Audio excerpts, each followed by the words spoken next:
Hello students, आज वाले lecture में हम पढ़ने वाले हैं बेटा type of redox reaction. Actual में ये वाला जो पोर्शन है इस चैप्टर का टाइप ऑफ रेडॉक्स रिएक्शन, इसे हम 2 लेक्चर्स में कंप्लीट करेंगे। उसका कुछ पार्ट आज वाले लेक्चर में होगा और आगे वाला पार्ट इसके नेक्स्ट वाले लेक्चर में कंप्लीट करेंगे। इससे पहले वाले लेक्चर्स में हमने रेडॉक्स रिएक्शन में ऑक्सीडेशन नंबर निकालना सीख लिया है और oxidising agent, reducing agent identify करना सीख लिया है। आज के लेक्चर से हम स्टार्ट करेंगे type of redox reaction. Actual में रेडॉक्स रिएक्शन को अलग अलग तरीके से क्लासिफाई करते हैं। वैसे तो इसमें 7 अलग अलग तरीके से हम इसका क्लासिफिकेशन कर सकते हैं। एनसीईआरटी ने इसमें ये जो शुरुआत के जो 4 टाइप है इन्हीं को डिटेल में दिया है, लेकिन हम सारे डेफिनेशन समझेंगे कैसे क्लासिफिकेशन करते हैं। सबसे पहला टाइप है कॉम्बिनेशन रेडॉक्स रिएक्शन, दूसरा है डिकम्पोजिशन रेडॉक्स रिएक्शन, तीसरा है डिस्प्लेसमेंट, जिसको फिर से 2 पार्ट में क्लासिफाई करते हैं। एक बोलते हैं मेटल डिस्प्लेसमेंट और दूसरा होता है नॉन मेटल डिस्प्लेसमेंट रिएक्शन। चौथा रहेगा डिस्प्रपोर्शनेशन रिएक्शन। तो एक्चुअल में ये जो 1 2 3 3 टाइप के जो रिएक्शंस है ये आज के लेक्चर में हम कवर करेंगे। ये 3 आज पढ़ लेंगे। नेक्स्ट वाले लेक्चर में हम कवर करेंगे डिस्प्रपोर्शनेशन रिएक्शन, कॉम्प्रपोर्शनेशन रिएक्शन, इंट्रामोलिकुलर और इंटरमोलिकुलर रेडॉक्स रिएक्शन। ठीक है, तो स्टार्ट करते हैं। सबसे पहले हमारे पास जो पहला टाइप है ये क्या है? Combination redox reaction. ध्यान देना बेटा, हम कॉम्बिनेशन नहीं पढ़ रहे हैं, कॉम्बिनेशन रेडॉक्स रिएक्शन पढ़ रहे हैं। दोनों अलग हो सकते हैं। ठीक है, कॉम्बिनेशन मतलब 2 चीजों के कंबाइन होने से कोई और चीज बनेगी। कॉम्बिनेशन रेडॉक्स मतलब वो जो कंबाइन हो रहे हैं उसमें ऑक्सीडेशन नंबर भी चेंज होगा। ठीक, सबसे पहला टाइप देखते हैं कॉम्बिनेशन रेडॉक्स रिएक्शन। इसको अगर हम जनरली रिप्रेजेंट करना चाहे तो हम कैसे रिप्रेजेंट कर सकते हैं? एक एलिमेंट जैसे x हो गया, दूसरा y हो गया, ये दोनों कंबाइन होकर किसमें कन्वर्ट हो जाएंगे? X Y. इस तरीके की जो रिएक्शन होगी उसे हम क्या बोलेंगे? Combination redox reaction. लेकिन ध्यान क्या देना है? ध्यान इसमें यह देना है कि इन रिएक्टेंट में से एटलीस्ट एक कौन से स्टेट में होना चाहिए? एलिमेंटल स्टेट में होना चाहिए। एलिमेंटल स्टेट कहने का मतलब क्या है? या तो फ्री स्टेट में हो या तो मॉलिक्यूलर स्टेट में हो। ठीक है, कंडीशन क्या है? इसमें से एटलीस्ट वन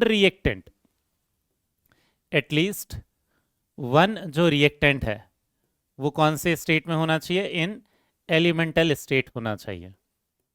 मतलब या तो x या तो y, दोनों भी हो सकते हैं, एलिमेंटल स्टेट में होना चाहिए। ठीक है, एलिमेंटल स्टेट कहने का मतलब क्या है? जो हमने रूल पढ़ा था फ्री स्टेट और मॉलिक्यूलर स्टेट वाला, उन्हीं स्टेट में होना चाहिए। या तो फ्री स्टेट में होना चाहिए या तो मॉलिक्यूलर स्टेट में होना चाहिए। मतलब ऐसे स्टेट में जिनमें ऑक्सीडेशन नंबर क्या रहता है? 0, ऐसे स्टेट में रहे वो। ठीक है, एग्जाम्पल के लिए देखते हैं। जैसे ध्यान देना, हमारे पास क्या है? एक है H2 और दूसरा है O2। ये दोनों जब कंबाइन होंगे तो ये क्या बनाएगा? H2O। तो ये क्या हो गई? ये वाली जो रिएक्शन है ये कॉम्बिनेशन रेडॉक्स रिएक्शन हो गई। अब यहां ऑक्सीडेशन नंबर आपको चेक करने की जरूरत नहीं है। अगर आपने ये चेक कर लिया है कि इन दोनों में से कोई एक एलिमेंटल स्टेट में, इनफैक्ट दोनों ही एलिमेंटल स्टेट में है, इसका भी ऑक्सीडेशन नंबर 0 है, इसका भी ऑक्सीडेशन नंबर 0 है, यहाँ हाइड्रोजन का +1 है, ऑक्सीजन का -2 है, तो क्लियरली दिख रहा है हाइड्रोजन का ऑक्सीडेशन नंबर बढ़ गया, ऑक्सीजन का ऑक्सीडेशन नंबर कम हो गया है।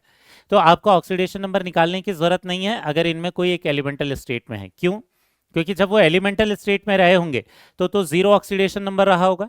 जब वो कंबाइन हो रहे हैं तो ऑब्वियसली या तो वो ऑक्सीडेशन नंबर बढ़ेगा या तो कम होगा। मतलब चेंज इन ऑक्सीडेशन नंबर तो होने ही वाला है, और चेंज इन ऑक्सीडेशन नंबर है, इसका कहने का मतलब क्या है? रेडॉक्स रिएक्शन है।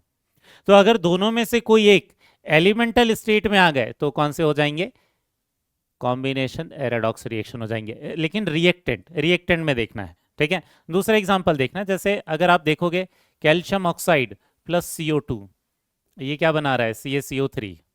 अब इस रिएक्शन को देखना बेटा ध्यान से।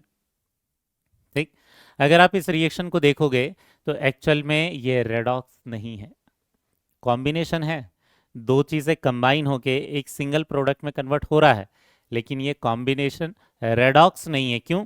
क्योंकि एक्चुअल में अगर आप इनका ऑक्सीडेशन नंबर देखोगे तो ये चेंज नहीं हो रहे हैं। इनमें किसी का भी ऑक्सीडेशन नंबर, ना तो कार्बन का चेंज हुआ है, ना तो कैल्शियम का चेंज हुआ है, ना ही ऑक्सीजन का चेंज हुआ है। तो एक्चुअल में ये रिएक्शन कॉम्बिनेशन है, लेकिन कॉम्बिनेशन रेडॉक्स नहीं है। ये वाली जो रिएक्शन है it is combination but not redox. ठीक है, तो ध्यान में रखना हम किसके टाइप पढ़ रहे हैं? रेडॉक्स रिएक्शन के टाइप पढ़ रहे हैं। तो इसको हम कॉम्बिनेशन रेडॉक्स रिएक्शन नहीं बोलेंगे, केवल कॉम्बिनेशन है। समझ में आ गया? तो इसलिए हमने बोला था कि कोई एक जो है किसमें होना चाहिए? Elemental statement. इसमें ना तो रिएक्टेंट है, ये वाला रिएक्टेंट ना तो एलिमेंटल स्टेट में है, ना ही ये वाला जो रिएक्टेंट है ये एलिमेंटल स्टेट में है। समझ में आ गया? अब एक और एग्जांपल देखते हैं। यहां देखना, ये एक हो गया CH4 प्लस ये हो गया O2। ये क्या बनाता है? हमें रिएक्शन को बैलेंस लिखने की जरूरत नहीं है बेटा, हम तो केवल टाइप पढ़ रहे हैं, अभी बैलेंस करने की जरूरत नहीं आपको। ये CO2 और H2O। कुछ लोगों को लग सकता है कि ये कॉम्बिनेशन रेडॉक्स नहीं है। क्यों? क्योंकि नॉर्मली हम क्या पढ़ते हैं कि कॉम्बिनेशन जब हुआ तो ये एक ही प्रोडक्ट में कन्वर्ट हुआ, लेकिन ऐसा नहीं है, एक से ज्यादा प्रोडक्ट में भी कन्वर्ट हो सकते हैं। जैसे यहां देखना, ये जो ऑक्सीजन है एक्चुअल में ये किसके साथ कंबाइन हो गया है? ये ऑक्सीजन जो है ये कार्बन के साथ भी कंबाइन हो गया है, ये जो ऑक्सीजन है ये हाइड्रोजन के साथ भी कंबाइन हुआ है। ऑक्सीजन जब कार्बन के साथ कंबाइन हुआ तो CO2 बना, जब हाइड्रोजन के साथ कंबाइन हुआ तो H2O बना है। तो एक्चुअल में ये कॉम्बिनेशन रेडॉक्स रिएक्शन है। ये ऊपर वाला तो कॉम्बिनेशन रेडॉक्स रिएक्शन था ही, ये नीचे वाला भी कॉम्बिनेशन रेडॉक्स रिएक्शन है, ये कॉम्बिनेशन रेडॉक्स रिएक्शन नहीं है बीच वाला। समझ में आ गया? तो कुछ लोगों को डाउट क्या आ जाता है कि यहाँ एक ही प्रोडक्ट तो नहीं बना है, तो ऐसा कोई जरूरी नहीं कि एक ही प्रोडक्ट बनेगा। लेकिन आपको दिख रहा है कि एक्चुअल में ये जो ऑक्सीजन है ये कौन से स्टेट में है? ये एलिमेंटल स्टेट में है। ठीक है, तो दोनों रिएक्टेंट में से अगर कोई एक ही रिएक्टेंट एलिमेंटल स्टेट में हुआ तो भी काम चल जाएगा। समझ में आया? इसलिए हमने कंडीशन क्या बोला था? एटलीस्ट वन रिएक्टेंट कौन सा स्टेट में होना चाहिए? Elemental statement. तो ध्यान देना बेटा, सारे कॉम्बिनेशन रेडॉक्स नहीं है। क्लियर हो गया? सारे कॉम्बिनेशन रेडॉक्स नहीं होंगे, वही होंगे जिसके एटलीस्ट एक रिएक्टेंट कौन से स्टेट में होंगे? एलिमेंटल स्टेट में होंगे। समझ में आ गया बेटा? इसमें क्वेश्चंस कैसे आते हैं? आपको रिएक्शंस दिए हुए रहेंगे और उसका टाइप, कोई एक टाइप आइडेंटिफाई करने के लिए बोल देगा कि एलिमेंटल, ये कॉम्बिनेशन रेडॉक्स रिएक्शन इनमें से कौन सा है, डीकंपोजिशन रेडॉक्स रिएक्शन कौन सा है, या फिर डिस्प्लेसमेंट रेडॉक्स रिएक्शन कौन सा है। तो आपको ये आइडेंटिफाई करने के लिए ये कंडीशन पता रहनी चाहिए। समझ में आ गया बेटा? अब इसके बाद चलते हैं किस पर? दूसरे टाइप की रिएक्शन पर। ये जो दूसरे टाइप की रिएक्शन, ये क्या है? कॉम्बिनेशन रेडॉक्स रिएक्शन का जस्ट अपोजिट है। इसमें क्या होगा? एक जो रिएक्टेंट रहेगा, ठीक है, वो क्या हो जाएगा? ब्रेक होके दो अलग अलग प्रोडक्ट में कन्वर्ट हो जाएगा, लेकिन यह रिएक्टेंट एक ही रहेगा। इसके पहले वाले में एक से ज्यादा प्रोडक्ट हो सकते थे, लेकिन यहाँ रिएक्टेंट एक रहेगा, वो डीकंपोज होके दूसरी चीजों में कन्वर्ट होगा। लेकिन अगेन हम सिर्फ डीकंपोजिशन नहीं पढ़ रहे हैं, डीकंपोजिशन रेडॉक्स पढ़ रहे हैं। तो इसमें कंडीशन क्या हो जाएगी? At least one product should be in elemental state. At least one जो प्रोडक्ट है, या तो Y या तो Z, दोनों भी हो जाएंगे चलेगा। ठीक है, at least one product in elemental state होने ही चाहिए। ठीक है, तो हमें फिर ऑक्सीडेशन नंबर चेक करने की जरूरत नहीं पड़ेगी अगर ऐसा हो जाता है तो, क्योंकि जब वो बॉन्डेड स्टेट में रहे होंगे तो कोई ना कोई अलग अलग ऑक्सीडेशन नंबर रहा होगा। जब एलिमेंटल स्टेट में चले जाएंगे तो जीरो ऑक्सीडेशन नंबर में पहुंच जाएंगे, मतलब रेडॉक्स तो हो ही जाएगा। एग्जाम्पल के लिए देखना, जैसे अगर हमने ये डिकम्पोजिशन देखा कौन सा? KClO3। KClO3 ये जब डिकम्पोज होके बनता है तो किस में कन्वर्ट होता है? KCl और O2 में। ये एलिमेंटल स्टेट में O2 दिख रहा है, इसका मतलब ये क्या हो जाएगा? ये डिकम्पोजिशन रेडॉक्स रिएक्शन हो जाएगा। समझ में आ रहा है ये? ठीक है, लेकिन ऐसी भी रिएक्शंस हो सकती हैं जो कि डिकम्पोजिशन होगी लेकिन डिकम्पोजिशन रेडॉक्स नहीं होगी। एग्जांपल के लिए जो हमने अभी एग्जांपल लिया था उसी को रिवर्स ले सकते हैं। CaCO3 को जब डिकम्पोज किया तो एक्चुअल में कौन सी रिएक्शन होती है? इस रिएक्शन को हमने बहुत ज्यादा पढ़ रखा है। कहां पर बेटा? मोल कंसेप्ट वाले चैप्टर में। लाइमस्टोन का डिकम्पोजिशन है ये। आपको क्या दिखेगा? ये डिकम्पोजिशन है लेकिन डिकम्पोजिशन रेडॉक्स नहीं है। क्यों? क्योंकि प्रोडक्ट में कोई भी एक एलिमेंटल स्टेट में नहीं है। क्लियर है? तो एक्चुअल में ये वाली जो रिएक्शन है इट इज डिकम्पोजिशन। ठीक है, it is decomposition but not decomposition redox, but not redox reaction. समझ में आ गया? इसके अलावा हम ये जो H2O बना रहे थे इसका भी ब्रेकिंग देख सकते हैं। अगर ये H2 में कन्वर्ट हुआ या O2 में कन्वर्ट हुआ तो क्या हो गया, दोनों ही एलिमेंटल स्टेट में आ रहे हैं, तो ये वाली रिएक्शन कौन सी हो जाएगी, डिकम्पोजिशन रेडॉक्स। ये वाली रिएक्शन भी कौन सी हो जाएगी, डिकम्पोजिशन रेडॉक्स। लेकिन ये रिएक्शन डिकम्पोजिशन रेडॉक्स रिएक्शन नहीं होगी। समझ में आ जाएगा बेटा, आइडेंटिफाई कर लोगे जहां पर भी क्वेश्चन आएगा तो। अब इसके बाद चलते हैं किस पर, तीसरे टाइप की रिएक्शन, और इसको हमें बहुत ज्यादा डिटेल में पढ़ना है बेटा। किसको, ये डिस्प्लेसमेंट रेडॉक्स रिएक्शन को। डिस्प्लेसमेंट मतलब क्या, कोई एक कंपाउंड रहेगा, वहां एक एलिमेंट की जगह कोई और आ जाएगा, और वो जो एलिमेंट है वो कंपाउंड के बाहर चला जाएगा। एग्जाम्पल के लिए जैसे हम इसको कैसे रिप्रेजेंट कर सकते हैं, एक्स प्लस वाई जेड, यहाँ क्या हो जाएगा, एक्स जेड, और ये जो y है ये बाहर निकल कर आ गया, मतलब y की जगह किसने ले ली, x ने ले ली। तो ऐसी रिएक्शन को हम क्या बोलेंगे, डिस्प्लेसमेंट रिएक्शन बोल देंगे, और डिस्प्लेसमेंट रेडॉक्स हो जाएगा। ठीक है, अब यहां क्या होगा, किसी को लग सकता है कि ये भी तो एलिमेंटल स्टेट जैसा हो सकता है, बिल्कुल हो सकता है, उससे कोई दिक्कत नहीं है। बट यहां होगा क्या, इस पूरी रिएक्शन में एक कोई ऐसा कंपाउंड रहेगा जिसमें एक और एलिमेंट आ जाएगा, और उसमें से एक एलिमेंट बाहर निकल जाएगा। ऐसी चीज को हम क्या बोलते हैं, डिस्प्लेसमेंट रेडॉक्स रिएक्शन। एग्जाम्पल के लिए जैसे हमारे पास क्या है, Zn plus CuSO4, Zn plus CuSO4, ये क्या हो जाएगा, ZnSO4 प्लस ये हो जाएगा Cu। तो आपको क्या दिख रहा है, ये कंपाउंड के अंदर CuSO4 के अंदर कौन चला गया, Zn, और वहां से कौन बाहर आ गया, Cu। तो किसका डिस्प्लेसमेंट हुआ है, कॉपर का डिस्प्लेसमेंट हुआ है। हम क्या बोलेंगे यहां, copper is displaced by, copper is displaced by कौन, जिंक। कॉपर डिस्प्लेस हो गया है, और उसको डिस्प्लेस किसने किया है, जिंक नहीं किया है, इसे हम क्या बोल देंगे, डिस्प्लेसमेंट रिएक्शन। अब किसी को लगेगा सर इसमें तो रिएक्टेंट में भी एक एलिमेंटल स्टेट में है, और इसमें जो प्रोडक्ट है वो कोई और एलिमेंट जो एलिमेंटल स्टेट में है, तो ये भी तो कॉम्बिनेशन और उसकी कंडीशन फुलफिल कर रहा है। ऐसा नहीं है, यहां पर एक्चुअल में क्या है, जिंक किसी और की जगह ले रहा है, सबके साथ कंबाइन नहीं हो रहा है। जिंक कॉपर के साथ कंबाइन नहीं हुआ, जिंक केवल सल्फेट के पास गया और वो कॉपर को डिस्प्लेस किया, दोनों चीजों के साथ कंबाइन नहीं हो रहा। कॉम्बिनेशन में क्या होता था, जैसे ये O2 था, ये कार्बन के साथ भी जाता है, ये हाइड्रोजन के साथ भी जाता। समझ में आ रहा है, वैसे यहां पर ये जो O2 है ये H के साथ जा रहा था, ये कंबाइन होके एक में कन्वर्ट हो गया, यहां पर ये दोनों एलिमेंट के साथ कंबाइन हो रहा है। वैसे ही डिकम्पोजिशन में क्या होता है, एक ही रिएक्टेंट होता है, एक से ज्यादा रिएक्टेंट नहीं हो सकते, लेकिन इसमें क्या है, एक से ज्यादा रिएक्टेंट है। क्लियर हुआ।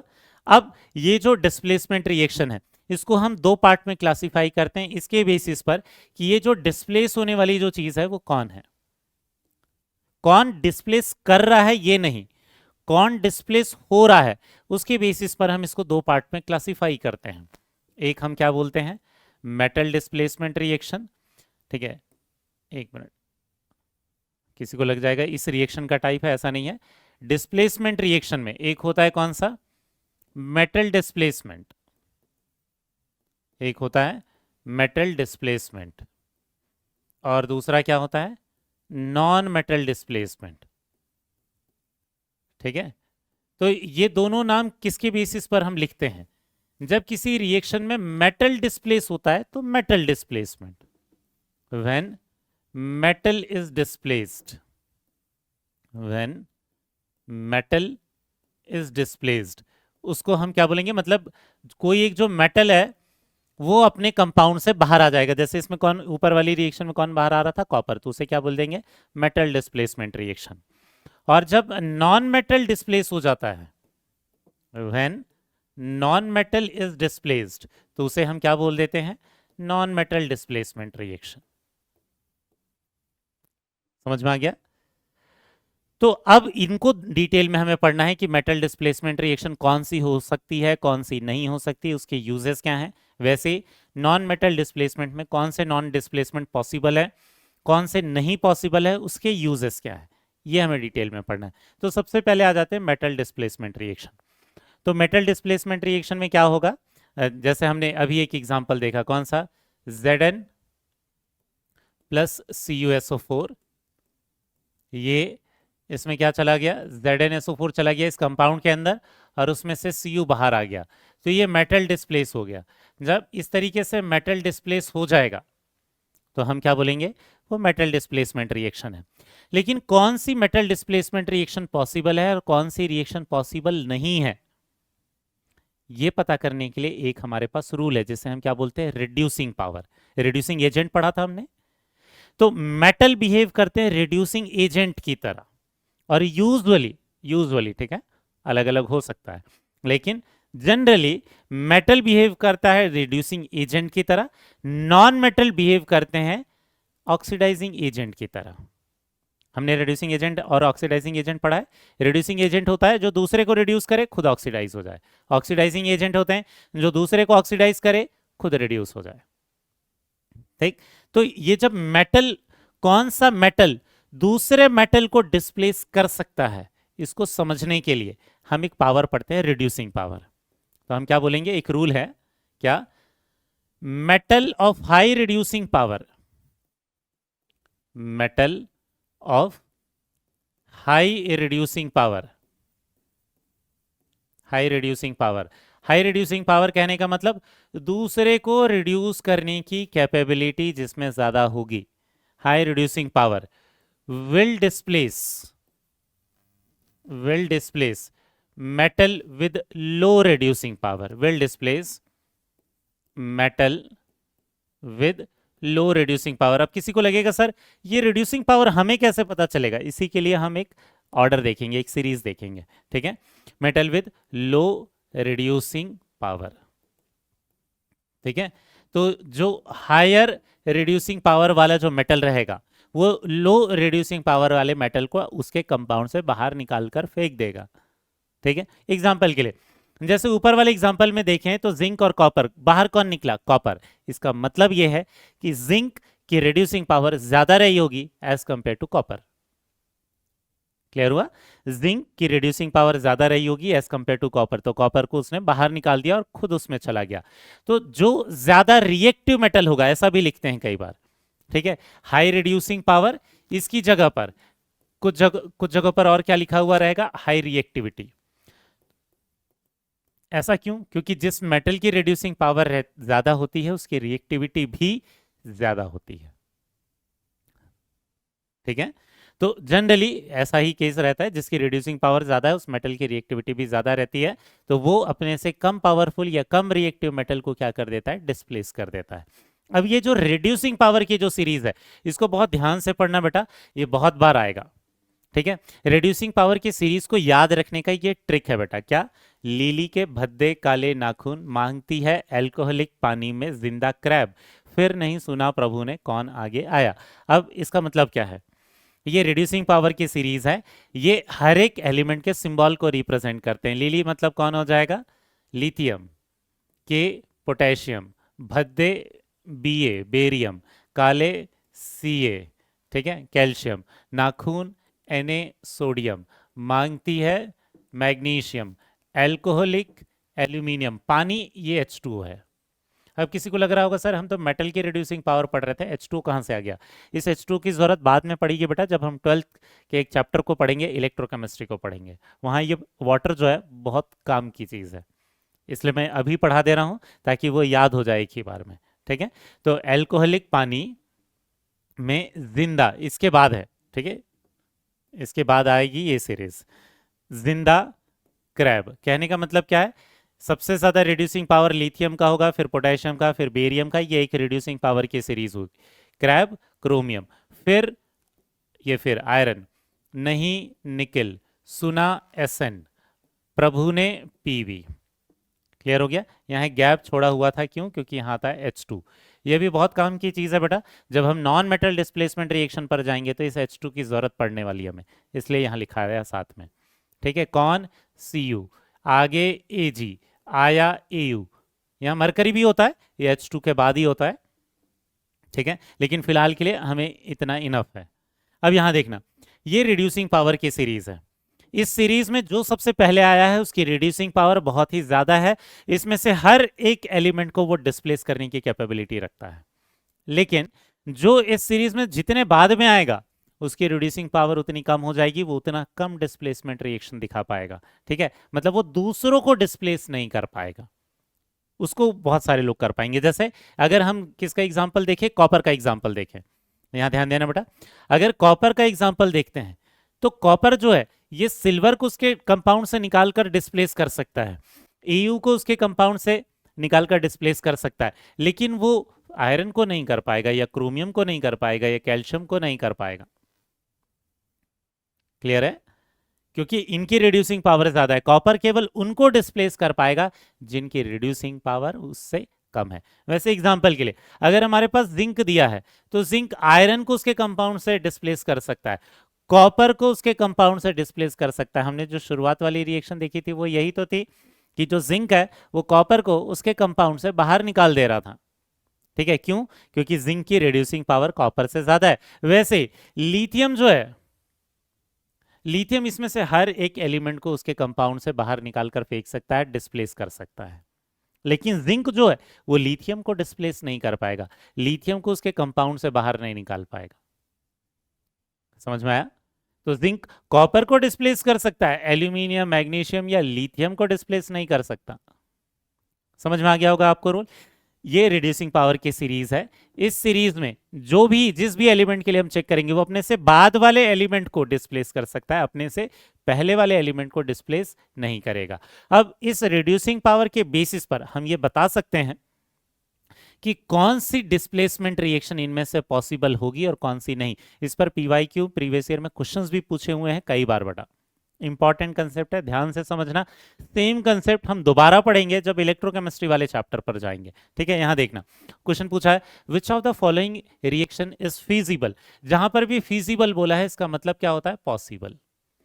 हमें बताना है कि कौन सी रिएक्शन पॉसिबल हो जाएगी और कौन सी रिएक्शन पॉसिबल नहीं होगी। यहां ध्यान देना, अगर पहली वाली रिएक्शन को देखते हैं तो जिंक प्लस CuSO4, यहां क्या दिख रहा है? जिंक ने कॉपर को उसके कंपाउंड से बाहर निकालकर फेंक दिया, मतलब कॉपर को डिस्प्लेस कर दिया। कर सकता है क्या ऐसा? बिल्कुल कर सकता है, क्योंकि जिंक की रिड्यूसिंग पावर कॉपर की रिड्यूसिंग पावर से ज्यादा है। मतलब ये वाली जो रिएक्शन है ये पॉसिबल है, क्योंकि जिंक की रिड्यूसिंग पावर कॉपर से ज्यादा है। समझ में आ गया? दूसरी रिएक्शन पर आते हैं। दूसरी रिएक्शन क्या है? कॉपर जो है AgNO3 के कंपाउंड में से Ag को बाहर निकाल दे रहा है और उसमें खुद चला जा रहा है। मतलब Cu ने किसकी जगह ले ली? Ag की जगह ले ली, बट होल ट्वाइस लिखना पड़ेगा क्योंकि इस पर चार्ज +2 का आता है और Ag पर +1 का ही रहता है। तो ये कॉपर चला गया यहां पर Ag की जगह और Ag को बाहर निकाल कर फेंक दिया। हो सकता है क्या ऐसा? बिल्कुल हो सकता है, क्योंकि कॉपर की रिड्यूसिंग पावर Ag से ज्यादा है। तो ये क्या कर सकता है? Ag को बाहर निकाल देगा और खुद उसकी जगह ले लेगा। मतलब ये रिएक्शन भी पॉसिबल है। समझ में आ गया? इसके बाद नेक्स्ट रिएक्शन देखना, यहां क्या दिख रहा है? Ag जो है उसने Fe को उसके कंपाउंड से बाहर निकाल दिया है। अगर हम यहां देखें तो Ag है ये, ठीक है, और Fe है वो। किसकी पावर ज्यादा है बेटा? Fe की पावर ज्यादा है। और अगर Fe की पावर ज्यादा है Ag से, तो Ag जो है उस Fe को डिस्प्लेस नहीं कर सकता। मतलब ये वाली जो रिएक्शन है ये पॉसिबल नहीं है। समझ में आ गया? तो हम क्या बोलेंगे? ये जो थर्ड वाली जो रिएक्शन है ये फिजिबल नहीं है, नॉट फिजिबल। समझ में आ गया? ये फिजिबल नहीं है। क्यों नहीं है? क्योंकि इसमें Fe की रिड्यूसिंग पावर ज्यादा है, Fe को Ag डिस्प्लेस नहीं कर पाएगा। Reducing power of Fe is greater than Ag। तो ये रिएक्शन पॉसिबल नहीं है, Ag Fe को डिस्प्लेस नहीं कर सकता। ठीक है, इसके बाद फोर्थ वाली रिएक्शन देखना, यहां क्या दिख रहा है? जिंक ने किसकी जगह ले ली? Mg की जगह ले ली और Mg को बाहर निकाल कर फेंक दिया, Mg को डिस्प्लेस कर दिया। ऐसा पॉसिबल है क्या? जिंक कहां पर गया बेटा? ये जिंक है और ये है Mg। दोनों में कौन ज्यादा पावरफुल है? Mg ज्यादा पावरफुल है। तो Mg जिंक की जगह ले सकता था, जिंक Mg की जगह नहीं ले सकता, Mg को डिस्प्लेस नहीं कर सकता। तो यहां क्या दिख रहा है? जिंक ने Mg को डिस्प्लेस कर दिया है इस रिएक्शन में। तो ऐसी कोई रिएक्शन पॉसिबल नहीं हो सकती। समझ में आ गया क्या? ठीक है, तो इस तरीके से बहुत सारी रिएक्शन आपको दिख सकता है और आपको ये पूछ लेगा कि कौन सी डिस्प्लेसमेंट रिएक्शन पॉसिबल है और कौन सी डिस्प्लेसमेंट रिएक्शन पॉसिबल नहीं है। क्लियर हो गया? अब इसके बाद देखना कुछ एग्जाम्पल देखते हैं कि लेबोरेटरी में ये जो डिस्प्लेसमेंट रिएक्शन होती है वो किस तरीके से दिखाई देती है। हम उस एग्जाम्पल को ले रहे हैं बेटा जो एनसीईआरटी ने दे रखा है। क्योंकि आपको वो एग्जाम्पल पता होने चाहिए। अगर एनसीईआरटी ने किसी का कलर मेंशन कर रखा है तो वो आपको पता रहना चाहिए, इसलिए इन एग्जाम्पल्स को यहाँ पर ले रहे हैं। यहाँ ध्यान देना, अगर हम जिंक की रॉड लेते हैं और इसको कॉपर सल्फेट के सॉल्यूशन में डाल देते हैं तो रिएक्शन हो सकती है क्या? बिल्कुल। जिंक जो है, यहाँ देखना, जो जिंक जो है वो CuSO4 के साथ रिएक्ट करके क्या बना लेगा?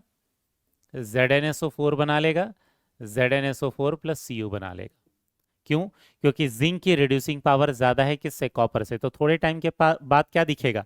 ये कॉपर सल्फेट का ब्लू कलर होता है बेटा, ठीक है, तो इसका ब्लू कलर गायब हो जाएगा। ब्लू कलर गायब होके ये कलरलेस सॉल्यूशन हो जाएगा, ठीक है, ये कलरलेस सॉल्यूशन हो जाएगा। कलरलेस सॉल्यूशन क्यों? क्योंकि ZnSO4 का कलर क्या होता है? कुछ नहीं होता, इसलिए वो कलरलेस मिलेगा, क्योंकि सॉल्यूशन में ZnSO4 आ जाएगा। और इस सॉल्यूशन में जो भी Cu2+ था, ये जो कॉपर सल्फेट का जो कॉपर था वो कहाँ पर डिपॉजिट हो जाएगा?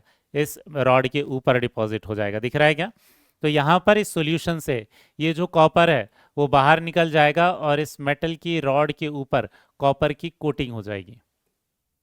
कॉपर की कोटिंग हो जाएगी। क्यों? क्योंकि कॉपर को जिंक ने डिस्प्लेस कर दिया है। तो जो जिंक की रॉड है उसका कुछ पार्ट डिसॉल्व होके ZnSO4 बनकर वो सॉल्यूशन में चला जाएगा और सॉल्यूशन से जो कॉपर है वो कहाँ डिपॉजिट हो जाएगा? इस मेटल की रॉड पर।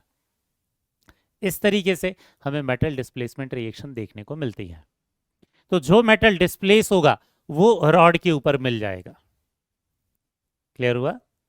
अब दूसरा देखना, दूसरा एग्जांपल। ये तो पहला एग्जांपल है, तो इसका ब्लू कलर होता है CuSO4 सॉल्यूशन का। ये आपको पता रहना चाहिए क्योंकि एनसीईआरटी ने ये एग्जांपल दे रखा है। दूसरा देखना, अगर AgNO3 सॉल्यूशन है और उसमें कॉपर की रॉड को डालते हैं, किसकी रिड्यूसिंग पावर ज्यादा है बेटा? कॉपर की रिड्यूसिंग पावर ज्यादा है। अगर कॉपर की रिड्यूसिंग पावर ज्यादा होगी तो वो किसको डिस्प्लेस कर देगा? Ag को डिस्प्लेस कर देगा और खुद उसकी जगह ले लेगा। मतलब यहां रिएक्शन कौन सी हो जाएगी? Cu प्लस AgNO3, ये बन जाएगा CuNO3 होल ट्वाइस, और यहां क्या आ जाएगा? Ag। तो Ag डिस्प्लेस हो जाएगा। समझ में आ गया? तो कुछ टाइम के बाद जो AgNO3 जो सॉल्यूशन है वो क्या होता है? कलरलेस सॉल्यूशन होता है। ये AgNO3 सॉल्यूशन क्या होता है? ये दूसरे कलर से लिखते हैं बेटा, ये कलरलेस सॉल्यूशन होता है, ठीक है। लेकिन बाद में जब ये कॉपर के सॉल्यूशन में जाता है तो कॉपर का जो सॉल्यूशन होता है, चाहे किसी भी यूजुअली किसी भी एनायन के साथ रहे, कॉपर 2+ का कलर ब्लू ही रहता है, ठीक। तो ये रिएक्शन हो गई है। ये कैसे पता चलता है? ये जो कलरलेस सॉल्यूशन है ये ब्लू कलर में कन्वर्ट हो जाता है, जबकि ऊपर अलग हो रहा था। जब कॉपर बाहर आ रहा था, कॉपर को जब कोई दूसरा डिस्प्लेस कर रहा था तो ब्लू से वो कलरलेस हो रहा था। कॉपर जब दूसरे को डिस्प्लेस कर रहा है तो वो कलरलेस जो AgNO3 का था वो कहाँ, उससे किस में कन्वर्ट हो गया? ब्लू कलर के सॉल्यूशन में कन्वर्ट हो गया। और ये जो सिल्वर है ये इसकी कोटिंग मिल जाएगी, क्योंकि ये डिस्प्लेस हो गया है तो ये ऐसे पाउडर के फॉर्म में ऐसे छोटे छोटे ये इसके कुछ जो कोटिंग है वो किसके ऊपर दिखाई देगी? हमें इस कॉपर के रॉड के ऊपर दिखाई देगी। समझ में आ गया? आप एक केस लेते हैं, कौन सा? कोबाल्ट की जो रॉड है उसको निकल सल्फेट के सॉल्यूशन में डाल देते हैं। तो एक्चुअल में बाद में इस सॉल्यूशन के अंदर क्या रहता है? इस सॉल्यूशन के अंदर NiSO4 भी रहता है और CuSO4 भी रहता है। ऐसा क्यों रहता है? क्योंकि ये रिवर्सिबल रिएक्शन रहती है, ये पूरी तरीके से डिस्प्लेस नहीं कर पाता कोबाल्ट किसको? निकल को। मतलब यहाँ रिएक्शन क्या होती है? Cobalt plus NiSO4। मैंने वही एग्जाम्पल लिए हैं बेटा जो एनसीईआरटी ने दे रखे हैं, तो आपको ये पता रहने चाहिए सारे एग्जाम्पल्स, ठीक है। तो एक्चुअल में यहाँ होता क्या है, ये कोबाल्ट निकल को डिस्प्लेस करता है लेकिन पूरी तरीके से नहीं। थोड़ा बहुत निकल की कोटिंग यहाँ पर हमें मिल जरूर जाएगी, लेकिन पूरी तरीके से वो सॉल्यूशन से बाहर नहीं आएगा। क्यों? क्योंकि कोबाल्ट और निकल की जो रिड्यूसिंग पावर है उन दोनों में बहुत ज़्यादा डिफरेंस नहीं है, दोनों की रिड्यूसिंग पावर बहुत ज़्यादा सिमिलर रहती है। यहाँ जिंक बहुत ज़्यादा पावरफुल था कॉपर से तो कॉपर को डिस्प्लेस कर दिया, कॉपर बहुत ज़्यादा पावरफुल था सिल्वर से तो सिल्वर को डिस्प्लेस कर दिया। लेकिन यहाँ कोबाल्ट और निकल की रिड्यूसिंग पावर में बहुत ज़्यादा डिफरेंस नहीं होता, इसीलिए यहाँ निकल का आयन भी रहेगा सॉल्यूशन के अंदर, Na2+ भी रहेगा। निकल सल्फेट से Na2+ आएगा, कोबाल्ट सल्फेट से CO2+ आएगा। तो दोनों ही आयंस उस सॉल्यूशन के अंदर प्रेजेंट रहेंगे। थोड़ी बहुत कोटिंग उसमें निकल की आ भी जाएगी रॉड के ऊपर, लेकिन सॉल्यूशन में सिर्फ अब कोबाल्ट सल्फेट नहीं होगा, निकेल सल्फेट भी होगा। और दोनों क्या रहती हैं, रिवर्सिबल रिएक्शन रहती है। कहने का मतलब क्या है, ये पूरी तरीके से किसमें, प्रोडक्ट में कन्वर्ट नहीं हुआ है, आप ऐसा बोल सकते हो। क्लियर हो गया, मतलब ऐसा नहीं कि पूरा का पूरा NiSO4 किस में कन्वर्ट हो गया, निकेल में कन्वर्ट हुआ, ऐसा नहीं है। समझ में आ गया बेटा? ठीक है, तो ये 3 एग्जाम्पल एनसीईआरटी के थे। स्पेशली ये जो दोनों केसेस हैं इनके लिए कलर दे रखा है एनसीईआरटी ने, ये आपको पता रहना चाहिए। अब इसके बाद नेक्स्ट आते हैं कि एप्लीकेशन क्या है इस मेटल डिस्प्लेसमेंट रिएक्शन का, यूज क्या है। तो होता क्या है, एक प्रोसेस होती है जिसे हम बोलते हैं मेटलर्जी, जिसमें हम मेटल को प्यूरिफाई करने का काम करते हैं।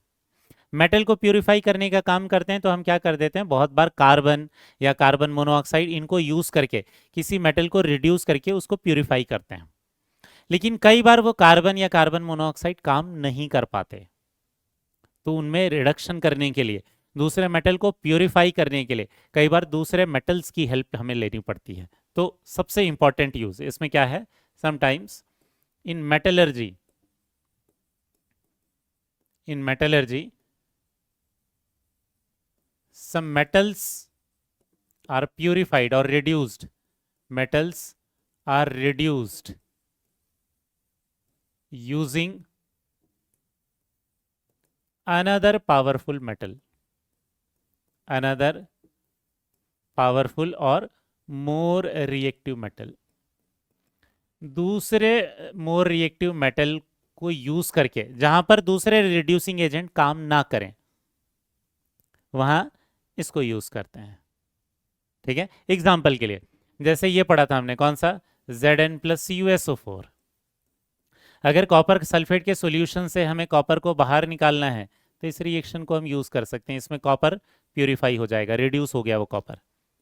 कॉपर रिड्यूस हो गया बोलने का मतलब क्या है, जो मेटल डिस्प्लेस हुआ वही मेटल रिड्यूस हुआ। इसका ऑक्सीडेशन नंबर +2 था, सल्फेट का -2, इसका +2, और ये 0 में चला गया। तो जो मेटल रिड्यूस हुआ है वही मेटल डिस्प्लेस हुआ है। समझ में आ गया? तो जिस मेटल को हमें बाहर निकालना होता है, प्यूरिफाई करना होता है या उसको रिड्यूस करना होता है, उसको डिस्प्लेस करने के लिए उससे पावरफुल मेटल यूज कर सकते हैं। लेकिन यूजुअली इसे तभी अप्लाई करते हैं जब दूसरे मेथड काम नहीं करते, हर जगह इसे यूज नहीं करते।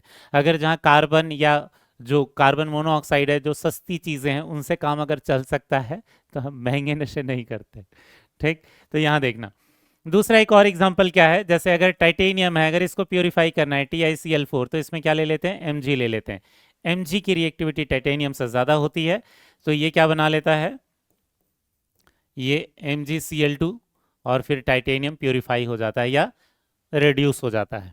ऐसे ही हमारे पास और क्या है, और कौन सी रिएक्शन है, अगर हमारे पास वेनेडियम है, वेनेडियम को प्यूरिफाई कर, ये रिड्यूस करना चाहते हैं हम, तो कैल्शियम यूज कर लेंगे। इससे ज़्यादा पावरफुल एलिमेंट है, तो ये खुद का ऑक्साइड बना लेगा और वेनेडियम बाहर निकल कर आ जाएगा। ठीक है, वैसे ही यहाँ पर देखना, अगर इन केस हमारे पास क्या है, क्रोमियम का ऑक्साइड है, हमें प्योर इसको रिड्यूस करना चाहते हैं हम इसे, तो एल्यूमिनियम यूज कर लेंगे, ये एल्यूमिनियम उसकी जगह ले लेगा और क्रोमियम जो है वो बाहर निकल कर आ जाएगा। समझ में आ गया बेटा? तो इस तरीके से ये इन रिएक्शन को, मेटल डिस्प्लेसमेंट रिएक्शन को हम यूज करते हैं कहां पर, मेटलर्जी में। क्लियर हो गया? तो ये हमारा पहला पार्ट क्लियर हो गया, कौन सा, डिस्प्लेसमेंट रिएक्शन में, मेटल डिस्प्लेसमेंट रिएक्शन। हमने इसमें क्या क्या पढ़ा, मेटल डिस्प्लेसमेंट रिएक्शन बोलते किसको हैं, कौन सी मेटल डिस्प्लेसमेंट रिएक्शन पॉसिबल हो सकती है और कौन सी रिएक्शन पॉसिबल नहीं हो सकती। साथ में हमने रिड्यूसिंग पावर का सीरीज भी पढ़ लिया, जिसकी हेल्प से हम ये रिएक्टिविटी कंपेयर कर सकते हैं, बता सकते हैं पॉसिबिलिटी हर एक रिएक्शन की, और फिर इसके यूजेस भी देख लिए। अब चलते हैं किस पर बेटा, नॉन मेटल डिस्प्लेसमेंट रिएक्शन पर। नॉन मेटल डिस्प्लेसमेंट रिएक्शन में क्या हो जाएगा, कोई ना कोई एक नॉन मेटल बाहर आ जाएगा, उसको कोई ना कोई एक दूसरी एलिमेंट डिस्प्लेस कर देंगे। डिस्प्लेस करने वाला एलिमेंट कुछ भी हो सकता है, बट जो डिस्प्लेस हो रहा है वो नॉन मेटल होगा। जैसे एग्जाम्पल के लिए ध्यान देना, ये है Na और ये क्या है, H2O। Na क्या ले कर जाता है, H+ की जगह ले लेता है और क्या बना लेता है, OH, NaOH, और यहां से क्या हो जाता है, H2 बाहर निकल जाता है। तो जो बाहर निकल रहा है, अपवर्ड एरो कहने का मतलब वो गैस है, गैस बनकर उड़ जाएगा। तो ये जो बाहर निकल रहा है ये क्या है, नॉन मेटल,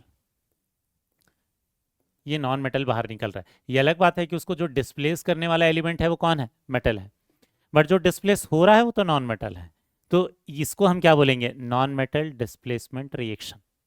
अब नॉन मेटल डिस्प्लेसमेंट रिएक्शन में हमें मेनली 3 तरीके की रिएक्शन पढ़ना है, जिसमें सबसे ज्यादा हमारा फोकस रहेगा किस पर, हाइड्रोजन डिस्प्लेसमेंट रिएक्शन पर। सबसे ज्यादा फोकस किस पर रहेगा, हाइड्रोजन डिस्प्लेसमेंट रिएक्शन पर। ठीक है, फिर दूसरी चीज पढ़ेंगे हम, कौन सा, हैलोजन डिस्प्लेसमेंट। एक्स किसको दिखाते हैं हम, एक्स वाले सिंबल से, हैलोजेंस को, F2Cl2 Br2 I2, halogen displacement reaction. और सबसे लास्ट में एक और एग्जांपल पढ़ेंगे, वो एक ही एग्जांपल है, वो है ऑक्सीजन डिस्प्लेसमेंट रिएक्शन। ऐसा नहीं है कि ये 3 ही होते हैं, हमारे सिलेबस में ये 3 ही तरीके की नॉन मेटल डिस्प्लेसमेंट रिएक्शन हमें पढ़ना है बेटा। ठीक है, स्टार्ट करते हैं हाइड्रोजन डिस्प्लेसमेंट रिएक्शन से, कि हाइड्रोजन डिस्प्लेसमेंट रिएक्शन एक्चुअल में हाइड्रोजन H+ है, H+ डिस्प्लेस हुआ वहां से, H+ निकला वहां सॉल्यूशन से। इससे आपको दिख रहा होगा, वापस से मैंने वही सीरीज लिख दी है जो अभी हमने रिड्यूसिंग पावर की सीरीज पढ़ी, ये बहुत ज्यादा हेल्पफुल है। हाइड्रोजन डिस्प्लेसमेंट रिएक्शन एक्चुअल में किन के कारण होता है, मेटल्स के कारण होता है। ठीक है, किन के कारण होता है, मेटल्स के कारण होता है। कब, जब मेटल्स या तो वाटर के साथ रिएक्ट करेंगे, या तो मेटल्स किसके साथ रिएक्ट करेंगे, एसिड के साथ रिएक्ट करेंगे, क्योंकि दोनों के पास ही क्या है, H+, वाटर के पास भी H+ है और एसिड के पास भी H+ है, तो दोनों में से हाइड्रोजन गैस बाहर आ जाते हैं। यहां से क्या बन जाएगा, एक सॉल्ट बन जाता है, और क्या, H2 गैस बाहर आ जाती है। वैसे ही यहां पर भी एक सॉल्ट बन जाएगा जब वो एसिड के साथ रिएक्ट करेगा, और इसमें से H2 गैस बाहर आ जाती है। तो यहां पर जो हाइड्रोजन का जो डिस्प्लेसमेंट हो रहा है उसी को क्या बोलते हैं, हाइड्रोजन डिस्प्लेसमेंट रिएक्शन। ऐसा नहीं है कि केवल ये 2 ही एग्जाम्पल है, और भी हैं, लेकिन ये बहुत ज़्यादा इंपॉर्टेंट एग्जाम्पल्स हैं इसके, और ये हमें पढ़ने हैं, इनकी रिएक्शन लिखना सीखना है। तो कौन हाइड्रोजन डिस्प्लेसमेंट रिएक्शन देंगे, इसको बहुत आसानी से समझ सकते हैं, क्या, इस वाली सीरीज से। ठीक है, इस वाली सीरीज में इस हाइड्रोजन के बाद जो भी है वो हाइड्रोजन डिस्प्लेसमेंट रिएक्शन नहीं दे सकते। ठीक है, इसलिए आपको H2 की पोजीशन लिखवाई थी। क्लियर है बेटा। तो जो भी हाइड्रोजन के बाद वाले जो मेटल्स हैं वो बहुत ही लेस रिएक्टिव मेटल होते हैं, वो H+ को रिड्यूस नहीं कर पाते या H+ को डिस्प्लेस नहीं कर पाते। तो सबसे पहले इन एलिमेंट के लिए लिख लेते हैं जो कि कभी भी हाइड्रोजन डिस्प्लेसमेंट रिएक्शन नहीं देंगे। कोई और रिएक्शन दे सकते हैं बेटा, ठीक है, हम ये नहीं बोल रहे हैं कि रिएक्ट ही नहीं करेंगे, हम बोल रहे हैं दीज एलिमेंट्स, ये मतलब ये जो मेटल्स हैं ये ना तो वाटर के साथ ना ही एसिड के साथ रिएक्ट करके cannot give H2 displacement reaction, hydrogen को डिस्प्लेस नहीं कर पाएंगे। कोई और रिएक्शन फिर भी पार्टिसिपेट कर सकते हैं, कोई और रिएक्शन दे सकते हैं। ठीक है, cannot give hydrogen displacement reaction. अगर कोई हाइड्रोजन डिस्प्लेसमेंट रिएक्शन दे सकता है तो वो केवल कौन से एलिमेंट है, जो इस हाइड्रोजन के पहले आ रहे हैं। ठीक है, अब ये जो पहले वाले एलिमेंट्स हैं वो कब किसके साथ हाइड्रोजन डिस्प्लेसमेंट रिएक्शन देंगे, ये ध्यान से देखना। यहां जो शुरुआत वाले जो एलिमेंट्स हैं, कौन से वाले को बोल रहे हैं हम, ये जो लिथियम से लेकर जो है कहां तक, ये सोडियम वाले जो हैं, शुरुआत वाले जो एलिमेंट्स हैं, ये वाले जो एलिमेंट्स हैं ये कोल्ड वाटर के साथ ही रिएक्शन करके दे देंगे। कोल्ड वाटर कहने का मतलब बहुत ही कम टेम्परेचर पर, बहुत ही कम टेम्परेचर पर ही रिएक्शन दे देंगे। तो ये वाले जो एलिमेंट्स हैं ये कोल्ड वाटर के साथ रिएक्शन करके हाइड्रोजन डिस्प्लेसमेंट दे देंगे। और एक चीज ध्यान रखना, अगर वो कोल्ड वाटर के साथ रिएक्शन दे रहे हैं तो हॉट वाटर के साथ तो देंगे ही, क्योंकि हॉट वाटर में तो टेम्परेचर बढ़ जाएगा, और जब टेम्परेचर बढ़ता है तो रिएक्शन हमेशा जल्दी हो जाती है। ठीक है, और एसिड के साथ तो देंगे ही, एसिड तो हाईली रिएक्टिव सब्सटेंसेस होते हैं। तो अगर ये कोल्ड वाटर के साथ दे रहे हैं तो साथ में ये एलिमेंट्स जो हैं वो एसिड के साथ भी इजीली हाइड्रोजन डिस्प्लेसमेंट रिएक्शन दे देंगे। रिएक्शन करके प्रोडक्ट क्या बनाएंगे यह भी लिखना सीखेंगे, बट पहले ये समझ लेते हैं बेटा कौन कौन सी रिएक्शन दे सकता है। ठीक है, दूसरा देखते हैं, इसके बाद वाले जो एलिमेंट्स आपको दिखाई देंगे, ठीक है, इसके बाद वाले एलिमेंट्स को ऐसे लिख लेते हैं। इसके बाद वाले एलिमेंट्स कौन से, मैग्नीशियम से लेकर कहां तक, लीड तक के। ये मैग्नीशियम से लेकर लीड तक के जितने भी एलिमेंट्स हैं बेटा, ये जनरली कोल्ड वाटर के साथ रिएक्शन नहीं देते। क्यों? क्योंकि इनकी रिएक्टिविटी कम हो गई है, कोल्ड वाटर का टेम्परेचर कम होता है, तो कम टेम्परेचर पर रिएक्ट नहीं कर पाते।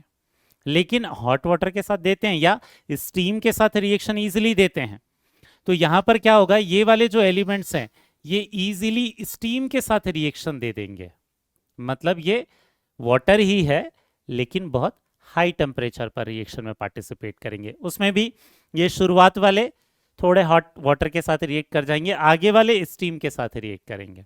मतलब जैसे जैसे हम इस सीरीज में आगे जाते जा रहे हैं वैसे वैसे हमें थोड़ा ज़्यादा टेम्परेचर देना पड़ जाएगा रिएक्शन करवाने के लिए। ठीक है, स्टीम के साथ रिएक्शन देंगे, दूसरी चीज एसिड के साथ रिएक्शन देंगे।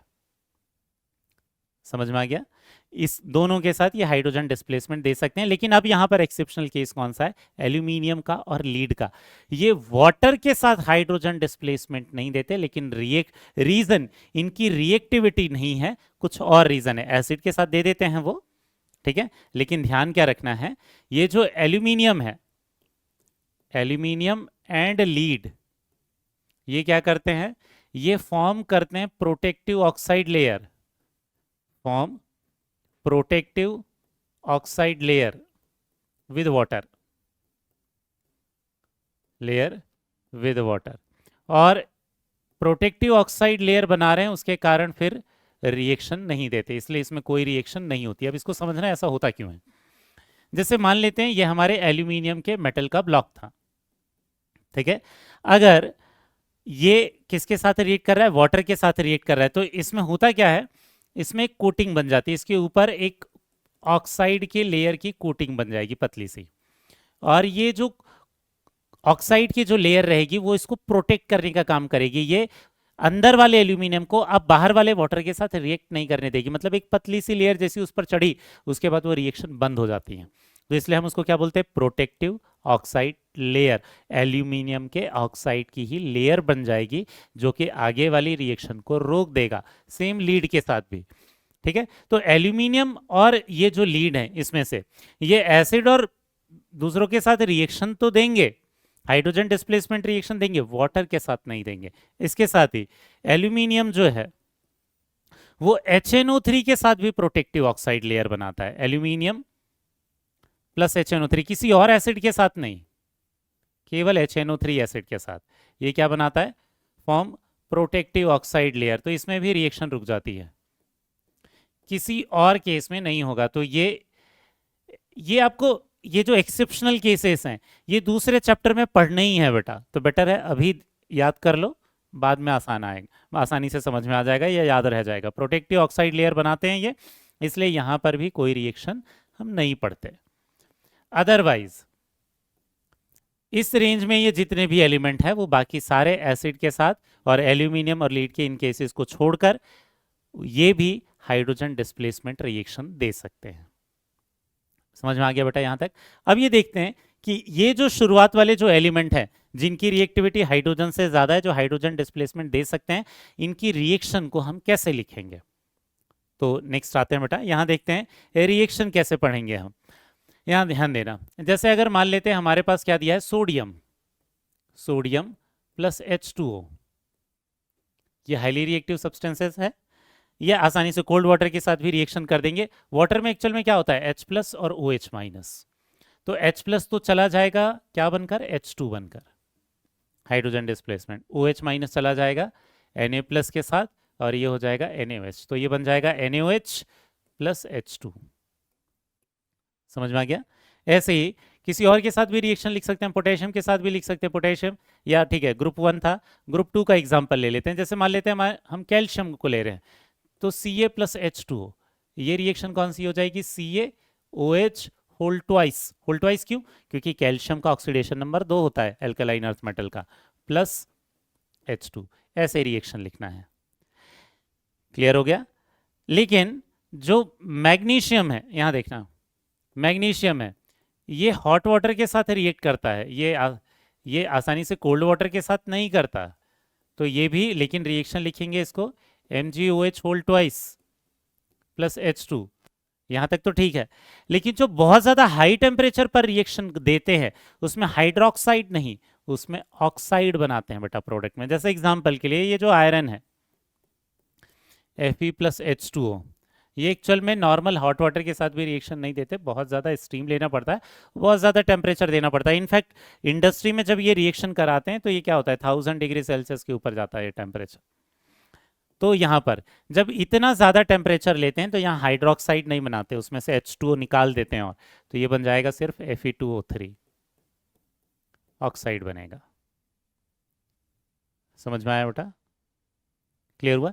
मतलब ये जो बहुत लेस रिएक्टिव जो मेटल्स हैं उसमें यूजुअली क्या बनाते हैं हम, ऑक्साइड बनाते हैं। जैसे यहाँ देखना Sn प्लस H2O, ये भी क्या है, स्टीम के साथ रिएक्ट करेगा, इतनी आसानी से नहीं, जब तक बहुत ज़्यादा हीट नहीं दे देते तब तक। तो ये क्या बनाएगा, SnO2 प्लस H2। क्लियर हो गया? एसिड के साथ रिएक्शन लिखना बहुत आसान है, ये तो वाटर के साथ देख लिया। जो बहुत कम रिएक्टिव वाले जो होते हैं, मैग्नीशियम में तो फिर भी हाइड्रोक्साइड बनाते हैं, बाकी सब में यूजुअली हम ऑक्साइड्स ही बनाते हैं, ठीक। और इनमें हाइड्रोक्साइड बनाते हैं जो हाईली रिएक्टिव होते हैं। लेकिन एसिड के साथ जो हाइड्रोजन डिस्प्लेसमेंट रिएक्शन लिखना है वो बहुत ही आसान है। कैसे, यहाँ पर जैसे Na है, ये HCl है, तो ये Cl आ जाएगा किसके, Na के साथ, और ये H2 गैस बाहर निकल जाएगा। समझ में आया? ऐसे किसी और मेटल के साथ भी लिख सकते हैं, Zn प्लस HCl, ये Cl आ जाएगा Zn के साथ, क्या बन जाएगा, ZnCl2, क्योंकि जिंक की वैलेंसी होती है 2, और ये H2 गैस बाहर निकल जाएगा। तो रिएक्शन कैसे लिखना है समझ में आ गया बेटा आपको? ठीक है। अब ये तो हो गया कौन सा, हाइड्रोजन डिस्प्लेसमेंट रिएक्शन। इसके बाद नेक्स्ट चीज जो हमें पढ़नी है वो कौन सा है, हेलोजन डिस्प्लेसमेंट रिएक्शन। हेलोजन कौन कौन से होते हैं, ये F2, Cl2, Br2, और कौन से होते हैं, I2। इनमें ये सबसे ज्यादा रिएक्टिव होता है फ्लोरीन, फिर होता है क्लोरीन, फिर होता है ब्रोमीन, फिर होता है आयोडीन। हेलोजन का जब हम डिस्प्लेसमेंट रिएक्शन पढ़ते हैं तो इनकी ऑक्सीडाइजिंग पावर पढ़ते हैं। जब हम मेटल का डिस्प्लेसमेंट रिएक्शन पढ़ रहे थे तो क्या बोल रहे थे, रिड्यूसिंग पावर देख रहे थे। हाइड्रोजन डिस्प्लेसमेंट में भी रिड्यूसिंग पावर देख रहे थे, लेकिन इस हेलोजन डिस्प्लेसमेंट में यहाँ क्या देखते हैं, ऑक्सीडाइजिंग पावर। तो एक्चुअल में ये जो ऑर्डर है ये रिएक्टिविटी का या ऑक्सीडाइजिंग पावर का ऑर्डर है हेलोजन्स के लिए, ऑक्सीडाइजिंग पावर या फिर रिएक्टिविटी का ऑर्डर है। इसमें कहने का मतलब क्या है, जो हाईली रिएक्टिव जो हेलोजन है वो कम रिएक्टिव हेलोजन को डिस्प्लेस करता है। वैसा ही जैसा मेटल था, ज्यादा रिएक्टिव मेटल कम रिएक्टिव मेटल को डिस्प्लेस कर रहा था या रिड्यूस कर रहा था, लेकिन यहां पर हाईली रिएक्टिव जो हेलोजन होगा वो लेस रिएक्टिव हेलोजन को डिस्प्लेस करेगा या ऑक्सीडाइज करेगा। मतलब यहां रूल क्या लिख सकते हैं, halogen with high oxidising power या with higher oxidizing power, with higher oxidizing power can displace और can oxidize भी लिख सकते हैं हम इसको। एक हेलोजन दूसरे हेलोजन को डिस्प्लेस कर रहा है मतलब ऑक्सीडाइज कर रहा है, can displace another halogen with low oxidizing power, with low oxidizing power। अब इसका मतलब क्या है, रिएक्शन से समझते हैं बेटा। यहां देखना, जैसे हमारे पास सबसे ज्यादा ऑक्सीडाइजिंग पावर किसकी हो गई, F2 की हो गई। तो ये जो F2 है ये किसको डिस्प्लेस कर देगा, Cl को डिस्प्लेस कर देगा। मतलब इस कंपाउंड में से Cl बाहर चला जाएगा और यहां F आ जाएगा। क्लियर हो गया? ऐसे ही अगर हम Cl2 की रिएक्शन कराते हैं किसके साथ, KBr के साथ करा देते हैं, तो यहां क्या हो जाएगा, ये Cl2 और Br में ज्यादा रिएक्टिव कौन है, Cl2, तो Cl किसकी जगह ले लेगा, Br की। तो यहाँ क्या आ जाएगा, KBr, सॉरी यहाँ आ जाएगा KCl, और ये Br2 बाहर आ जाएगा, मतलब Br ऑक्सीडाइज हो जाएगा। तो हम क्या बोलेंगे, Cl ने Br को ऑक्सीडाइज कर दिया या Cl ने Br को डिस्प्लेस कर दिया। वैसे ही जो ब्रोमीन है इसकी ऑक्सीडाइजिंग पावर किससे ज्यादा है, आयोडीन से ज्यादा है, तो ये आयोडीन को डिस्प्लेस कर सकता है। तो फ्लोरीन सबको डिस्प्लेस कर सकता है, क्लोरीन को भी, ब्रोमीन को भी, आयोडीन को भी। क्लोरीन ब्रोमीन को भी और आयोडीन को भी डिस्प्लेस कर सकता है, ब्रोमीन केवल आयोडीन को डिस्प्लेस कर सकता है। तो ये क्या हो जाएगा, KBr प्लस यहां हो जाएगा I2। आयोडीन किसी को डिस्प्लेस नहीं कर सकता इनमें से किसी और हेलोजन को, क्योंकि उसकी ऑक्सीडाइजिंग पावर सबसे इन चारों में कम है। तो ये रिएक्शन कैसे हो रही है समझ में आ गया। तो ये रिएक्शन क्यों पॉसिबल है, जो भी हायर ऑक्सीडाइजिंग पावर वाला होगा वो लो ऑक्सीडाइजिंग पावर वाले को डिस्प्लेस करेगा। लेकिन अगर हमारे पास ऐसी रिएक्शन होती, कैसे, जैसे मान लेते हैं हमारे पास Cl2 है प्लस KF है, और ये क्या हो जाएगा, KCl प्लस F2। क्या क्या आप मुझे बताओ, ये रिएक्शन पॉसिबल है क्या बेटा? नहीं है। क्यों नहीं? क्योंकि फ्लोरीन की ऑक्सीडाइजिंग पावर है, उसकी जगह और कोई नहीं ले सकता अगर वो किसी कंपाउंड के में प्रेजेंट है तो। ठीक है, तो ये वाली जो रिएक्शन है, this reaction is not possible. समझ में आ गया? ऊपर जो हमने रूल पढ़ा है उसके हिसाब से ये पॉसिबल नहीं है। समझ में आ गया? क्लियर हुआ क्या? तो ये था हैलोजन डिस्प्लेसमेंट रिएक्शन। अब इसके बाद जो नेक्स्ट हमें पढ़ना है वो कौन सा है, ऑक्सीजन डिस्प्लेसमेंट रिएक्शन। ये एक ही रिएक्शन है। ऑक्सीजन को कौन इजीली डिस्प्लेस कर पाएगा? केवल फ्लोरीन। फ्लोरीन इतना ज्यादा रिएक्टिव है, हम लोगों ने पढ़ रखा था कि सबसे हाईएस्ट इलेक्ट्रोनेगेटिविटी वाला एलिमेंट है, और दूसरे रीजन के भी कारण इसकी ऑक्सीडाइजिंग पावर बहुत ही ज्यादा होती है, इतनी ज्यादा होती है कि ये वाटर को ही ऑक्सीडाइज कर देता है। ठीक है, तो ये जो F2 होता है, अगर ये रिएक्ट करता है किसके साथ, वाटर के साथ, मतलब यहां दिख रहा है ये दूसरे हैलोजन में से, तो हैलोजन को तो ऑक्सीडाइज कर ही रहा था, ये वाटर को ही ऑक्सीडाइज कर देता है। यहाँ प्रोडक्ट क्या बनता है, ध्यान देना बेटा, ये HF बन जाता है, ऑक्सीजन की जगह फ्लोरीन ले लेता है और O2 गैस बाहर निकल जाती है। ये ऑक्सीजन डिस्प्लेसमेंट है। और इसीलिए किसी दूसरे हैलोजन को अगर डिस्प्लेस करवाना होगा, मतलब ये वाली रिएक्शन अगर करानी होगी, तो फ्लोरीन की रिएक्शन कराते समय हम एक्वियस मीडियम नहीं लेते, सॉल्वेंट वाटर को नहीं लेते, क्योंकि वो वाटर को भी क्या करता है, ऑक्सीडाइज कर देता है। ठीक है, इसलिए क्या होता है, to displace other halogens, to displace other halogens, other halogens by F2,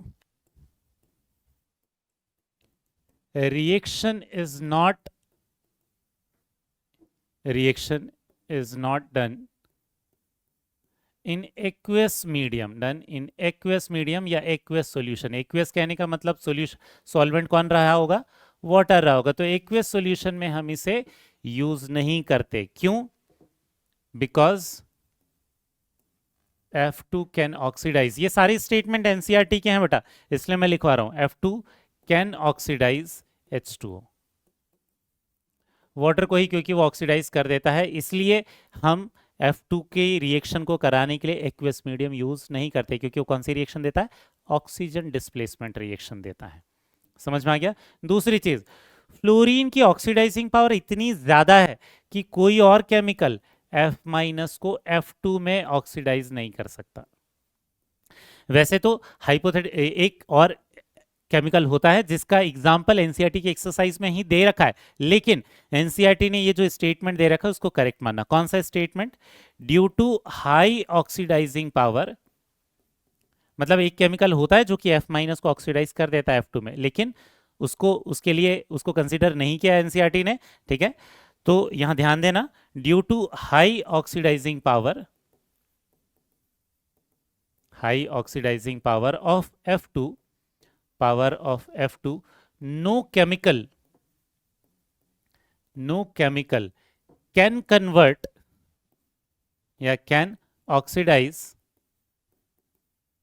F- to F2। तो ये कन्वर्जन फिर कैसे करते हैं, F2 कैसे बनता है, इलेक्ट्रिसिटी की हेल्प से। ठीक है, it can be achieved, it can be done only by electricity, जिसको इलेक्ट्रोलिसिस नाम की एक प्रोसेस पढ़ते हैं हम इलेक्ट्रोकेमिस्ट्री में, उससे करते हैं। Only this can be done only by electricity. ठीक है, तो इलेक्ट्रिसिटी की हेल्प से बहुत ज्यादा वोल्टेज सप्लाई करके हम F- को F2 में कन्वर्ट करते हैं। तो इलेक्ट्रिसिटी की हेल्प से ये कन्वर्जन कैसे होते हैं, रिएक्शंस कैसे होती हैं, ये इलेक्ट्रोकेमिस्ट्री वाले चैप्टर में डिटेल में समझेंगे बेटा। तो इन तीनों डिस्प्लेसमेंट रिएक्शन के बाद अब ये समझ लेते हैं इनके यूजेस क्या हैं, कहां कहां इन रिएक्शन को यूज करते हैं। सबसे पहली चीज जो हम पढ़ने वाले हैं वो है लेयर्स टेस्ट।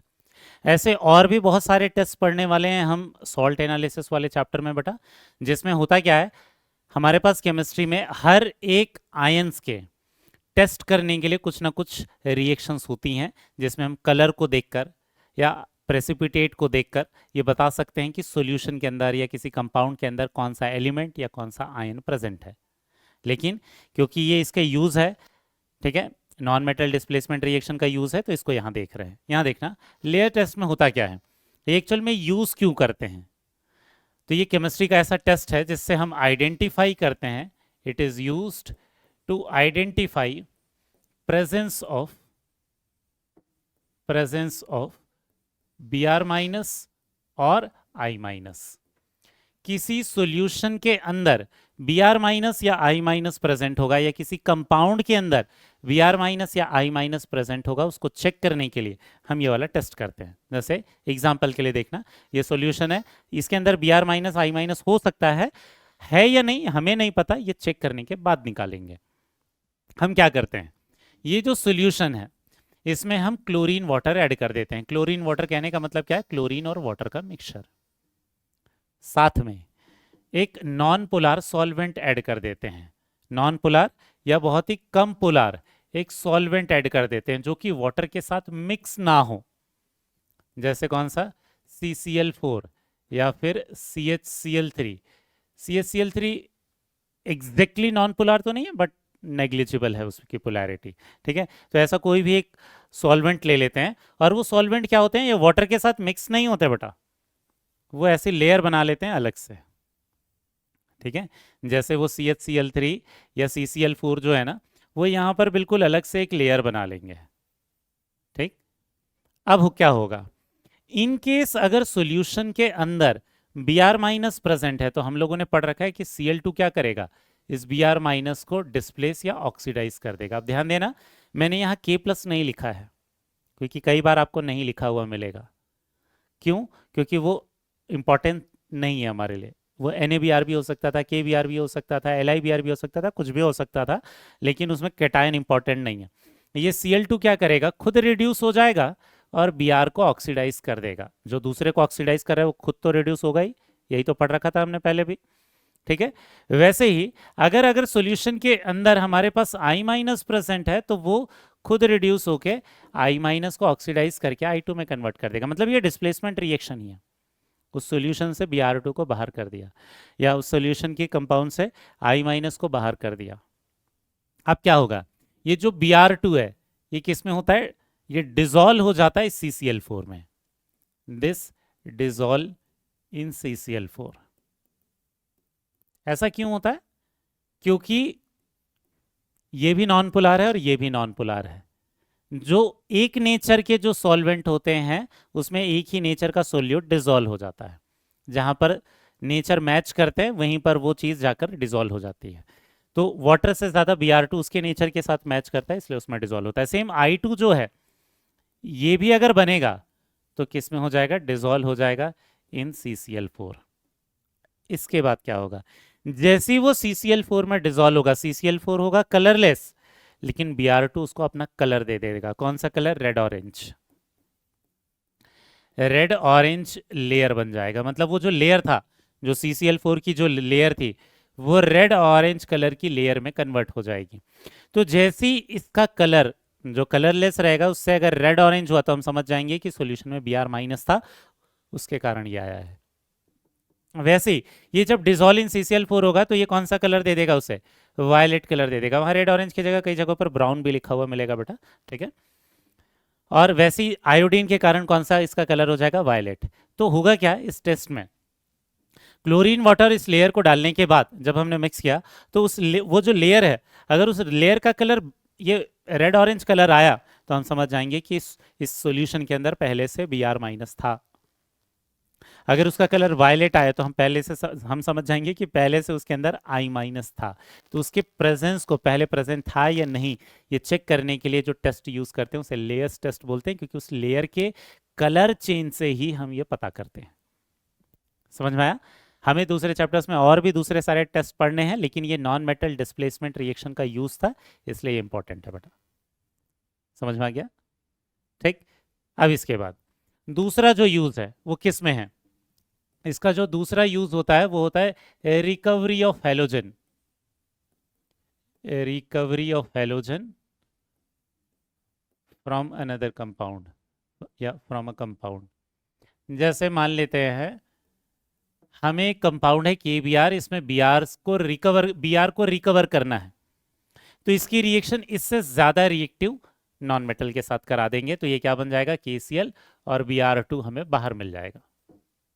ठीक है, वैसे ही अगर हमारे पास कौन है, ये NaI है, ठीक है, लेयर्स टेस्ट जैसा ही है ये, ठीक है, इसमें से हमें I2 चाहिए, तो हम ये रिएक्शन करा देंगे और हमें I2 बाहर मिल जाएगा।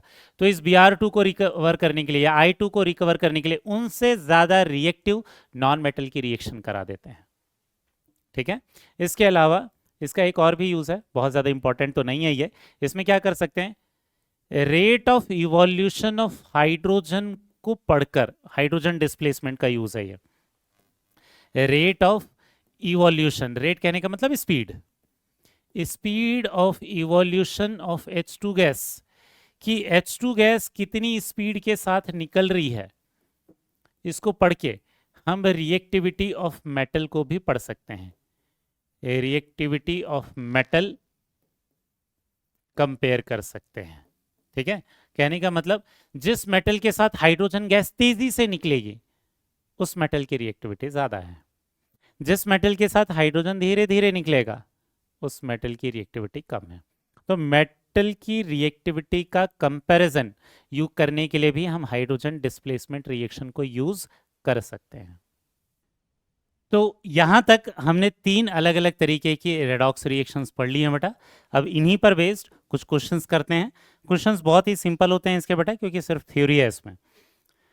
Among the given reactions which one is not a metal displacement reaction. Actual में ये PYQ का क्वेश्चन है बेटा, और उन्होंने उसी रिएक्शन को यूज किया है जो कि NCERT में दे रखा है। यहाँ क्या है, मेटल अलग हो रहा है, मेटल अलग हो रहा है, मेटल अलग हो रहा है, नॉन मेटल अलग हो रहा है। तो एक्चुअल में ये मेटल डिस्प्लेसमेंट रिएक्शन नहीं है। इसके बाद नेक्स्ट क्वेश्चन क्या है, from the following reaction choose the one which does not represent a combination redox reaction. पहला वाला तो कॉम्बिनेशन है बिल्कुल, क्योंकि ये एक एलिमेंटल स्टेट में है, ये भी कॉम्बिनेशन है, ये कॉम्बिनेशन है, कौन कॉम्बिनेशन नहीं, ये तो डिकम्पोजिशन है।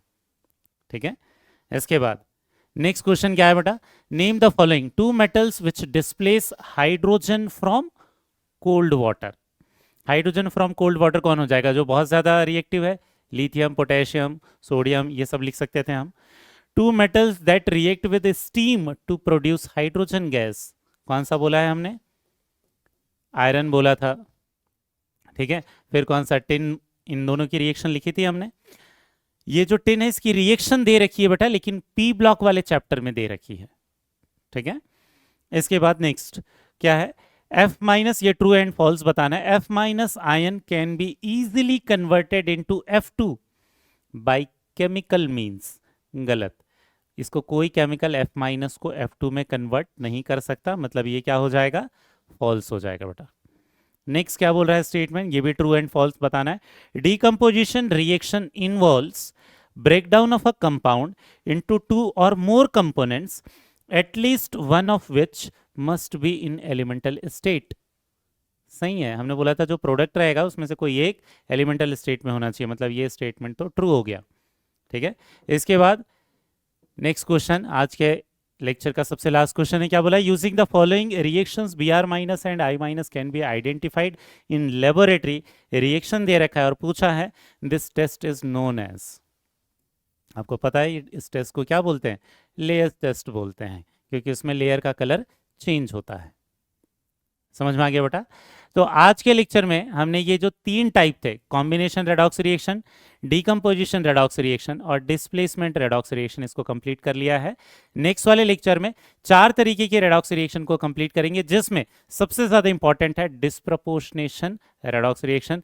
One of the most important type of reaction है, जिस पर कई बार PYQ में क्वेश्चंस आए हैं। तो उन्हीं को कंटिन्यू करने के लिए मिलेंगे नेक्स्ट वाले लेक्चर में। तब तक के लिए थैंक यू बेटा, बाय।